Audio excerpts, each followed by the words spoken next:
No prefácio da tradução inglesa do livro do Shusaku Endo, Silêncio, William Johnston dá uma introdução histórica. Deve-se registrar que o esforço missionário teve início no período Sengoku, quando o Japão, dilacerado pelas guerras entre daimyos, não tinha governo central forte. A aflitiva situação do país, contudo, tinha lá suas vantagens para os missionários, que, quando perseguidos num feudo, podiam mover-se rapidamente dali e ir para outras partes. Mas a unificação estava próxima, e logo se consolidariam as diversas partes do Japão num só, para transformá-lo naquele sólido monólito que nos anos 1930 1940, acabaria por arrojar-se sobre a Ásia. Os arquitetos da unidade, Nobunaga, Hideyoshi e Ieyasu, estavam todos em termos muito íntimos com os jesuítas portugueses, sendo motivados em parte pelo desejo de comerciar com os navios negreiros que vinham de Macau. Em parte, o caso de Nobunaga e Hideyoshi, pela profunda repugnância que tinham ao budismo e em parte pelo fascínio daqueles estrangeiros cultos com os quais podiam dialogar sem medo de traição ou perda de prestígio. Fosse como fosse, de 1570 a 1614, os missionários tiveram posição tão privilegiada na corte regencial que as cartas de registro deles são hoje a principal fonte de informação sobre um período histórico de que os textos japoneses da época pouco falam. Tudo considerado, o otimismo de Valinano parecia justificar-se amplamente. O Japão, entretanto, pode ser terra de mudanças esquizofrênicas, e o que exatamente teria provocado o acesso xenofóbico do regente Hideyoshi é algo que nunca se conseguiu explicar de modo adequado, pois muito de súbito, em 24 de julho de 1587, quando estava sob efeito do álcool, Hideyoshi foi tomado de violenta fúria e ordenou que os missionários deixassem o país. Decidi, lia-se em sua mensagem, que os padres não devem permanecer em solo japonês. Portanto, ordeno que, tendo eles resolvido seus assuntos aqui num prazo de 20 dias, retornem para sua terra. A fúria de Hideyoshi, porém, logo se arrefeceu. A maioria dos missionários não deixou o país e o decreto de expulsão virou letra morta. Tanto que o historiador Boxer pode observar que, meros 4 anos depois, havia uma comunidade de 200 mil conversos, a qual aumentava dia a dia, e Hideyoshi desafiava sua própria proibição ao passear pelos salões dourados do Juraku, o palácio do regente em Kyoto, usando rosário e trajes portugueses. Não obstante, os dias da missão católica já estavam contados, e 10 anos depois daquele primeiro surto, a fúria de Hideyoshi voltou a transbordar. Desta vez ela foi ocasionada pelo piloto de um navio espanhol, homem que, no afã de impressionar os japoneses, se gabou de que a grandeza do Império Espanhol se devia em parte aos missionários, os quais sempre abriam caminho para as forças armadas do rei. Quando tal notícia chegou a Hideyoshi, ele explodiu de novo e ordenou a imediata execução de um grupo de missionários cristãos.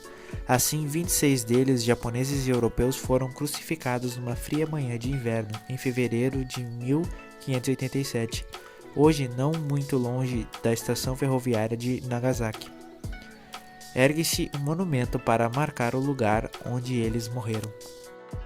A obra missionária, porém, continuou de alguma maneira. Os jesuítas viviam apreensivos, mas ainda desfrutavam as boas graças da corte regencial, e foi apenas no governo de Ieyasu, sucessor de Hideyoshi e primeiro dos shoguns Tokugawa, que a sentença de morte da missão católica se tornou irrevogável.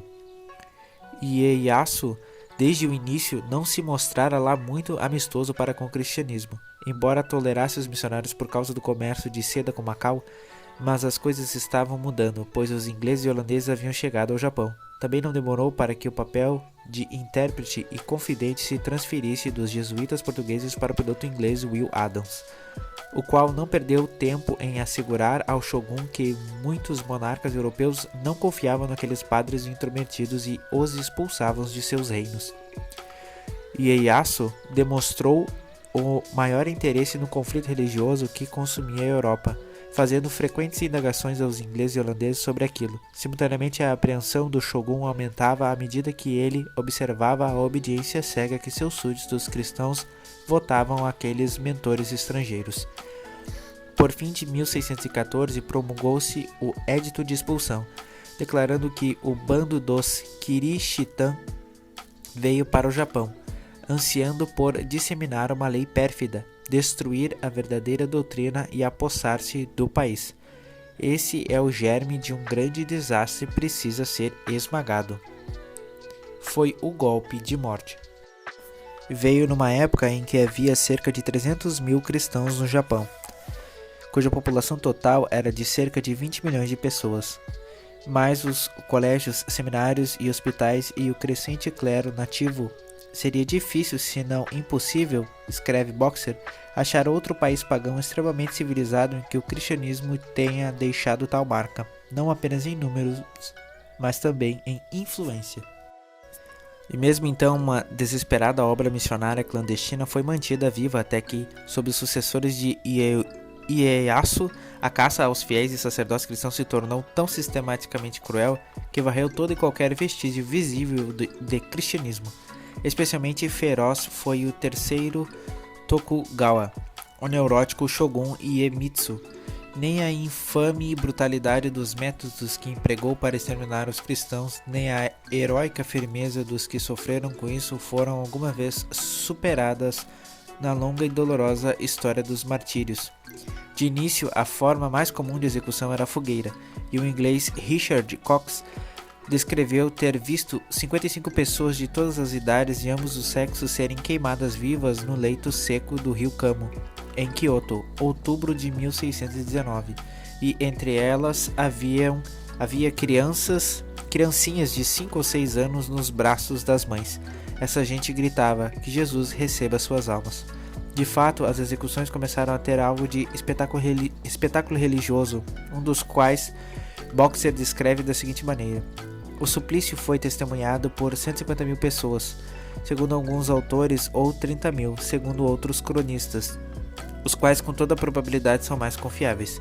Quando se ateou o fogo, os mártires disseram sayonara, adeus, para os espectadores, que então começaram a entoar o Magnificat, seguindo dos salmos Laudate Pueri Dominum e Laudate Dominum Omnes Gentes, enquanto os juízes japoneses ficavam sentados de lado, afetando majestade e gravidade na postura favorita deles.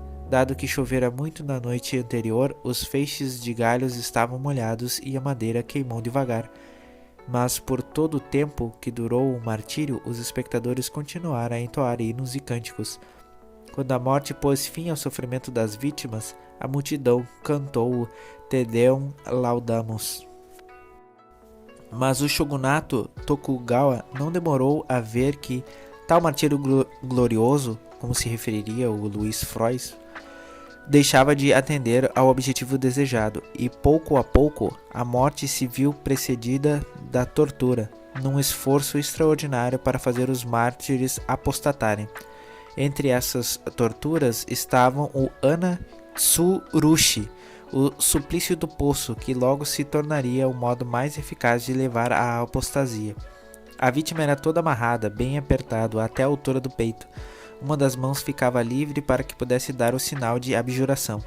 Depois, num patíbulo, era pendurada de cabeça para baixo dentro de um poço que em geral continha excremento e outras imundícies. A beira do poço ficava alinhada com os joelhos da vítima. Para dar alguma vazão ao sangue, a testa era cortada de leve à faca. Alguns dos mártires mais fortes sobreviveram mais de uma semana naquela posição. A maioria, porém, não viveu mais que 1 ou 2 dias. Segundo declarou um holandês residente no Japão, alguns dos quais ficaram dependurados 2 ou 3 dias, me garantiram que as dores que sofreram eram de todo insuportáveis e que nenhum fogo e nenhuma tortura se igualam àquilo em extensão e violência. Ainda assim, uma jovem aguentou 14 dias antes de expirar. Desde o início da obra missionária até o ano de 1632, apesar das crucificações, fogueiras, suplícios da água, etc., nenhum missionário apostatara, mas tal marca não tinha como durar, e o golpe enfim veio. Cristóvão Ferreira, o provincial português, fez o sinal de apostasia após 6 horas no poço. O fato de que sua deserção foi tão excepcional poderia parecer pouco importante, mas o fato de que Ferreira era o líder reconhecido da missão católica fez que o choque fosse cruel. Ainda mais quando se soube que Ferreira estava colaborando com os seus antigos perseguidores. Para o cristianismo, o revés subsequente foi o levante de Shimabara. Essa rebelião, causada pela impiedosa tributação e opressão que o magistrado de Nagasaki impunha, transformou-se depois em manifestação de fé cristã, e os insurgentes carregavam estandartes em que se lia "Louvado seja o Santíssimo Sacramento" e brandavam os nomes de Jesus e Maria. O levante foi sufocado com implacável crueldade, e o shogunato Tokugawa, convencido de que tal rebelião só fora possível com a ajuda de fora, resolveu de uma vez por todas cortar os vínculos com Portugal e cerrar o Japão para o resto do mundo. Apesar disso, alguns missionários ainda tentaram entrar no país. Houve Marcelo Mastrillo, que veio em parte para compensar a apostasia de Ferreira, e sobre o qual Inoue, o grão-senhor de Shiguku, se gabou de tê-lo feito sofrer uma morte excruciante, choramingando e berrando no poço. Finalmente, em 1643, chegou um grupo de 10 missionários, europeus, chineses e japoneses. Entre eles estava Giuseppe Chiara, o Sebastião Rodrigues do Senhor Endo.